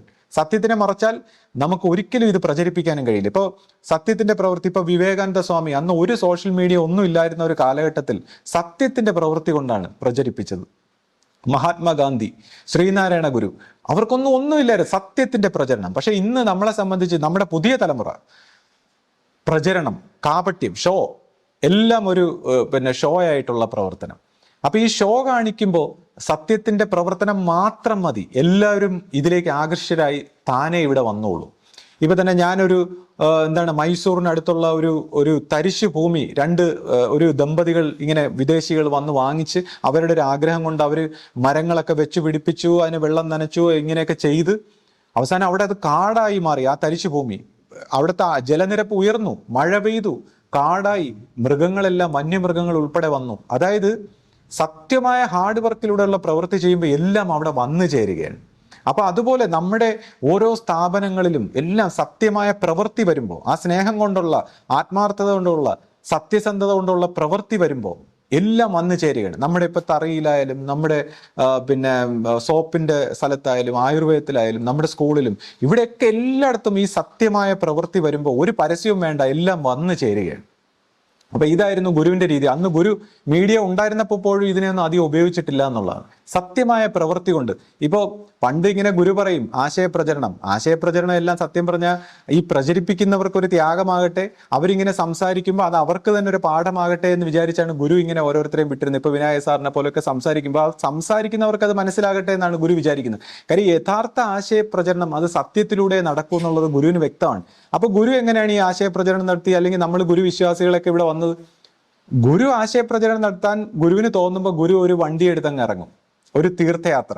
അപ്പോൾ ഗുരു കണ്ണൂര് പോകുന്നു, പല സ്ഥലങ്ങളിൽ പോകുന്നു. ഗുരു ഒരു യാത്ര പോകുമ്പോൾ അവിടെയൊക്കെ പോകുന്നു. ഗുരു ആൾക്കാർ ആരെങ്കിലും ഒക്കെ സംസാരിക്കുമ്പോൾ ഗുരുവിനെ വന്ന് കണ്ടിട്ട് ചിലർ ആ ഒരു പുണ്യം സായുജ്യം നേടി പോകുമ്പോൾ ചിലർ ഈ വിശ്വാസത്തിന്റെ ഭാഗമായിട്ട് ഇങ്ങനെ വരും. അപ്പോൾ യഥാർത്ഥ ആശയപ്രചരണം, നമ്മൾ ഈ പറയുന്ന കണക്ക് ഷോയും പ്രചരണവും സംസാരവും, നമ്മൾ മറ്റ് കള്ളത്തരങ്ങളും കാപട്യങ്ങളും ഷോ ഒന്നുമല്ല. നമ്മുടെ ഗുരുവുമായിട്ട്, നമ്മളിപ്പോൾ ശിഷ്യപൂജിതയാണ് ഇപ്പൊ നമ്മുടെ ഗുരുസ്ഥാനത്ത്, ആ ഗുരുവുമായിട്ട് ഒരു തീർത്ഥാടനം, നമ്മുടെ ഒരു ബ്രാഞ്ച് ആശ്രമത്തിലേക്ക് അല്ലെങ്കിൽ ഒരു സ്ഥലത്തിലേക്ക് പോകുന്നു, അവിടെ കുറച്ച് മീറ്റിങ്ങുകൾ സംഘടിപ്പിക്കുന്നു, ഒരു ആഹാരം അന്നദാനം ചെയ്യുന്നു, കുറച്ച് ആൾക്കാർ ഗുരുവിനെ ഒന്ന് കാണുന്നു, അതിനകത്ത് പുണ്യ സായുജ്യം നേടി, ഈ ഗുരു സ്വരൂപത്തെ കണ്ടുകൊണ്ട് ആ ദൈവ സായുജ്യം നേടി കർമ്മങ്ങൾ അഴിഞ്ഞുകൊണ്ട് കുറച്ചു പേര് അങ്ങനെ പോകുന്നു. അതിന്റെ ഭാഗ്യമുള്ളവർ ഇതിന്റെ കൂടെ ചേരുന്നു. കാര്യം ദൈവത്തിനെ കാണാൻ കാത്തിരിക്കുകയാണ് ഓരോരുത്തരും, ആ ദൈവ സ്വരൂപത്തിന്. അപ്പൊ അങ്ങനെയാണ് യഥാർത്ഥ ആശയപ്രചരണം, ഗുരുവിന്റെ ശിഷ്യനിലൂടെ, യഥാർത്ഥ ശിഷ്യനിലൂടെ. അല്ലാതെ നമ്മൾ ഈ പറഞ്ഞ് നമ്മൾ ഇങ്ങനെ കിടന്ന് കാട്ടിക്കൂട്ടി ബഹളം വെച്ച്, നമ്മുടെ പുതിയ തലമുറയോടാണ് ഞാൻ സംസാരിക്കുന്നത്. അപ്പൊ എന്നോടും എന്നെക്കുറിച്ചാണ്, ഫസ്റ്റ് എന്നെ സംബന്ധിച്ച് എൻ്റെ ലോകത്തിലുള്ള എല്ലാ മിസ്റ്റേക്കിൻ്റെ ഉത്തരവാദിത്വം ഞാൻ ഏറ്റെടുക്കുകയാണ്. ഞാനത് ഏറ്റെടുത്തേ പറ്റൂ. നമ്മൾ ആരത് സംസാരിക്കുമ്പോഴും അത് ചുമ്മാ ഒരു ഫോർമാലിറ്റിക്ക് വേണ്ടി വീഡിയോയിലൂടെ തട്ടിവിടുന്നതല്ല. നമ്മൾ ആ മനസ്സുകൊണ്ട് അത് നമ്മൾ ഏറ്റെടുക്കുന്നു, അതിനെക്കുറിച്ച് ഇപ്പോൾ വിചിന്തനം ചെയ്യുന്നു, സംസാരിക്കുന്നു, പ്രാർത്ഥിക്കണമെങ്കിൽ പ്രാർത്ഥിക്കുന്നു, പ്രവർത്തിക്കണമെങ്കിൽ പ്രവർത്തിക്കുന്നു. അല്ലാതെ ആരെയും കുറ്റപ്പെടുത്തില്ല. ഇപ്പൊ എന്നെ സംബന്ധിച്ച് ഇവിടെയുള്ള സന്യാസി സ്വഭാവത്തിലുള്ളവരും ഗൃഹസ്ഥാസി സ്വഭാവത്തിലുള്ളവരും ഒക്കെ ഒരുപാട് ഹാർഡ് വർക്ക് ചെയ്തവരും കഷ്ടപ്പെട്ടവരുമാണ്. അവർ ത്യാഗനിധികളാണ്. അവർ എല്ലാവരും മാനിക്കപ്പെടേണ്ടവർ തന്നെയാണ്. അവരാരെയും കുറ്റം പറയാനോ ഒന്നും സംസാരിക്കാനുള്ള ഒരു യോഗ്യത എനിക്കില്ല എന്നുള്ളതാണ്. പക്ഷേ അവരെല്ലാം മാന്യത ഉള്ളവർ തന്നെയാണ്. ഒന്നും പറയാനുള്ള ഒരു സ്ഥാനത്ത് ഞാനല്ല. ഞാനിതൊരു വിചിന്തനം ചെയ്യുകയാണ്. ഇനി അടുത്ത തലമുറയ്ക്കെങ്കിലും, ഇവരെല്ലാം ഒരു പ്രത്യേക തലത്തിലെത്തിയവരാണ്, ഇനി അടുത്ത തലമുറയെങ്കിലും ഇത് കേൾക്കുന്നുണ്ടെങ്കിൽ സത്യമായ പ്രവൃത്തി കൊണ്ട് എല്ലാ കാര്യങ്ങളും നോക്കി നടത്തി അതിൻ്റെ ഐശ്വര്യവും അഭിവൃദ്ധിയൊക്കെ വരുമ്പോൾ എല്ലാവരും, മീഡിയയും എല്ലാ രാഷ്ട്രീയക്കാരും എല്ലാവരും ഇങ്ങോട്ട് വരികയാണ്. അതാണ് അതിൻ്റെ ശരിയായ രീതി. അപ്പോൾ തന്നെ നമ്മളിപ്പോൾ ഗുരുദർശനമാണ് നമ്മുടെ ഏറ്റവും വലിയ പ്രോസസ്സ് എന്ന് പറയുമ്പോൾ, നമ്മൾ ഗുരുദർശനം ഒരു വഴിയിൽ വെച്ചല്ല നമ്മൾ ചെയ്യേണ്ടത്. അതൊക്കെ നമ്മൾ അതിനു വേണ്ടിയുള്ളൊരു അത്രയും വലിയ ദർശന മന്ദിരം. അപ്പൊ അതിന്റെ പ്രവർത്തനം അത് നമ്മൾ ഒരു ശിലാസ്ഥാപനം കൊണ്ടോ ഒരു ആഗ്രഹം കൊണ്ടോ ഒരു സങ്കല്പം കൊണ്ടോ പ്രാർത്ഥന കൊണ്ടോ നമ്മൾ ചെയ്യുമ്പോൾ അത് ഉണ്ടായി വരികയാണ്. അപ്പൊ അത് ഉണ്ടായി വരാനുള്ള ഒരു സങ്കല്പം ഉണ്ടാകാൻ വേണ്ടിയാണ് ഞാനിത് പറയുന്നത്. അല്ലാതെ ആരെയും കുറ്റപ്പെടുത്തുന്നില്ല. കുറ്റപ്പെടുന്നെങ്കിൽ എന്നെ കുറ്റപ്പെടുത്താൻ പറ്റൂ. ഇതിപ്പോ എൻ്റെ മനസ്സിൽ വന്നൊരു ചിന്തയാണ്. അപ്പോൾ ആ ഗുരുദർശനം നമ്മളൊരു വഴിയിൽ വെച്ചല്ല ചെയ്യേണ്ടത്. അതുപോലെ തന്നെ നമുക്ക് മീറ്റിങ്ങുകൾ സംഘടിപ്പിക്കുമ്പോൾ നമ്മൾ ഇത്രയും സ്ഥാപനങ്ങളും ഓർഗനൈസേഷൻ, ഇത്രയും ലോകം മൊത്തം വ്യാപിച്ചു നിൽക്കുന്ന ഒരു വലിയ പ്രസ്ഥാനമാണ്. അപ്പം നമ്മളൊരു വലിയ ഓഡിറ്റോറിയം ഗ്രാൻഡായിട്ടുള്ള, അപ്പം ഇതിനൊക്കെയുള്ള കാര്യം നമുക്ക് നിരന്തരം മീറ്റിങ്ങുകളൊക്കെ സംഘടിപ്പിക്കാനുള്ളതാണ്. അപ്പോൾ ഇങ്ങനെയൊക്കെയുള്ള പ്രവർത്തനങ്ങൾ, ഗ്രാൻഡായിട്ടുള്ള വർക്കുകൾ കാണുമ്പോൾ മറ്റ് ചില വലിയ വലിയ ആശ്രമങ്ങളിൽ അവർ അങ്ങോട്ട് ചെല്ലുന്ന പോലെ എല്ലാവരും ഇങ്ങോട്ട് വരികയാണ്. അപ്പം എല്ലാവർക്കും കാണാനും അതിശയിക്കാനുമുള്ള നമ്മുടെ പ്രവൃത്തിയാണ്, അല്ലെ നമ്മുടെ വാചകവടിയല്ല, നമ്മുടെ പ്രവൃത്തിയാണ് നമുക്ക് സമൂഹത്തിന് കൊടുക്കാനുള്ളത്. ഇപ്പം നമ്മൾ തന്നെ ചിലപ്പോൾ ഞാൻ നോക്കുമ്പോൾ ഫേസ്ബുക്കിലും മറ്റതും ഒക്കെ നമ്മൾ നമ്മുടേതാണ് വലുതെന്ന് പറഞ്ഞ് സ്ഥാപിക്കാനായിട്ട് നമ്മളിങ്ങനെ എഴുതി കൂട്ടുന്നു. നമ്മളിപ്പോൾ എന്താണ് ഇത്ര വ്യൂസ് ഉണ്ടായെന്നും പറഞ്ഞ് നമ്മുടെ കഴിവ് തെളിയിക്കാൻ വേണ്ടി ചില കാര്യങ്ങൾ പറഞ്ഞ് ചിലപ്പോൾ ചിലതിലൂടെ ഗുരുവിനെയും ആശയത്തെയും കോമാളിയാക്കുന്ന അല്ലെങ്കിൽ പരിഹസിക്കുന്ന കാര്യങ്ങൾ പോലും അതിലുണ്ടാകാൻ സാധ്യതയുണ്ട്. അപ്പം അങ്ങനെയൊക്കെ വരുമ്പോൾ ആക്ച്വലി ഇതും ഒരു പൈശാചിക കർമ്മമാണ്. നമ്മൾ അഹന്തയിൽ പ്രവർത്തിക്കുമ്പോൾ എല്ലാം പൈശാചികത്വത്തിന് പ്രവർത്തിക്കാനുള്ള സാഹചര്യമാണ്. അതുകൊണ്ടാണ് പ്രോപ്പറായിട്ടുള്ള ഗുരുദർശനത്തിലൂടെ വന്ന് ഈ അഹന്തയെ കളഞ്ഞിട്ട് പോകണമെന്ന് പറയുന്നത്. അഹന്തയെ കളഞ്ഞ ആ ഗുരുമാർഗത്തിലൂടെ തന്നെ പ്രവർത്തിക്കണമെന്ന് പറയുന്നത്. അല്ലെങ്കിൽ ഇതെല്ലാം പൈശാചികത്വത്തിന്റെ ഒരു കേളി രംഗമായി പോകും നമ്മുടെ എല്ലാ പ്രവർത്തികളും. നമ്മൾ ഇതുപോലുള്ള എന്റേതാണ് ഏറ്റവും വലുതെന്നും പറഞ്ഞ് മറ്റുള്ളവരെ തോപ്പിക്കാൻ നടക്കാതെ നമ്മുടെ പ്രവൃത്തികൾ, നമ്മൾ പ്രവർത്തിച്ച് നേടി വലിപ്പമുണ്ടാക്കി സ്ഥാപിച്ച വളർത്തിയെടുത്ത കാര്യങ്ങൾ ഈ ലോകത്തിന് കാണിച്ചു കൊടുക്കുമ്പോൾ നമ്മളിത് മനുഷ്യരാശിക്ക് വേണ്ടി എത്ര നന്മയെ കരുതിയാണ് നമ്മളിതെല്ലാം ചെയ്യുന്നത്.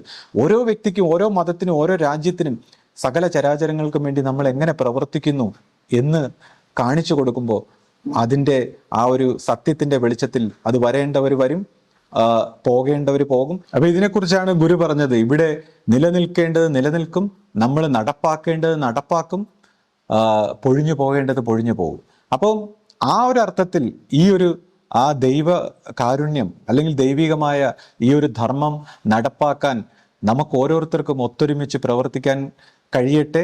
ഇപ്പോൾ ഇതിനകത്ത് എന്തെങ്കിലും ഒരു മിസ്റ്റേക്ക് സംഭവിച്ചിട്ടുണ്ടെങ്കിൽ, ഞാൻ ഈ പറഞ്ഞു വന്നതിൽ നിന്ന് എന്തെങ്കിലും സംഭവിച്ചിട്ടുണ്ടെങ്കിൽ ഇതെല്ലാം എൻ്റെ ഒരു സ്വയം വിചിന്തനത്തിൻ്റെ ഭാഗമായിട്ട് സംസാരിക്കുന്നതാണ്. എനിക്ക് മറ്റു വേദികളില്ലാത്തതുകൊണ്ടാണ് ഞാൻ ഈ രീതിയിൽ സംസാരിക്കുന്നത്. അപ്പോൾ എന്തായാലും ഇതിൻ്റെ ഒരു നല്ല വശം നമ്മൾ എടുക്കണം. ഇപ്പം എല്ലാ കാര്യത്തിലും ഞാൻ പറഞ്ഞു, ഓരോരുത്തരും സംസാരിച്ച് വരുമ്പോൾ എന്തെങ്കിലുമൊക്കെ കുഴപ്പങ്ങൾ ഉണ്ടായിപ്പോകും. കാര്യം അങ്ങനെ കുഴപ്പം വരുന്ന രീതിയിലാണ് നമ്മുടെ മനസ്സ്. നമുക്ക് തെറ്റ് വരും. ഗുരു പറഞ്ഞ പോലെ നമ്മൾ തെറ്റ് വരും. ആ തെറ്റ് വന്ന് അതിനെ നമ്മൾ തിരുത്തിയാണ് എടുക്കേണ്ടത്. അപ്പോൾ അതാണ് ഗുരു പറഞ്ഞ് ഇത്രയും യുഗങ്ങളായിട്ടുള്ള ഈ തെറ്റിന്റെ ഭാഗത്ത് നമ്മൾ പ്രവർത്തിക്കുമ്പോൾ നമ്മൾ എങ്ങനെ പ്രവർത്തിച്ചാലും തെറ്റ് വരും. ആ തെറ്റിനെ തിരുത്തിയെടുക്കാൻ ഉള്ളൊരു ഭാഗ്യം നമുക്ക് ഓരോരുത്തർക്കുമായിട്ട് അത് ദൈവം കനിഞ്ഞ് നൽകിയിരിക്കുകയാണ്. അത് നമുക്കത് ചെയ്തെടുക്കാം. അല്ലെങ്കിൽ ഈ പറഞ്ഞതുപോലെ ഒരിക്കലും മോചനമില്ലാത്ത ശാപം കിട്ടിയതുപോലെ ആയിപ്പോകുന്ന ഒരു അവസരവും ഇതിനോടൊപ്പം ഇരിക്കുന്നു. അപ്പോൾ ഇതെല്ലാം മനസ്സിലാക്കി നമുക്കിത് ചെയ്ത് പൂർത്തീകരിക്കാനുള്ള ഒരു ഭാഗ്യം ഉണ്ടാകട്ടെ. നമ്മൾ ആദ്യം ചോദിച്ച പോലെ അതിൻ്റെ സോഴ്സോടെ തന്നെ, അതിൻ്റെ വേരോടെ തന്നെ ഈ പ്രശ്നങ്ങൾ, നമുക്ക് എല്ലാ പ്രശ്നങ്ങളും തന്ന ഈ കാര്യത്തിൻ്റെ സോഴ്സോടെ തന്നെ അതിനെ മുറിച്ചു മാറ്റാൻ നമുക്ക് കഴിയട്ടെ എന്ന് ഗുരുവിനോട് പ്രാർത്ഥിച്ചുകൊണ്ട് സദ്ഗുരുവേ ശരണം. സദ്ഗുരുവേ ശരണം.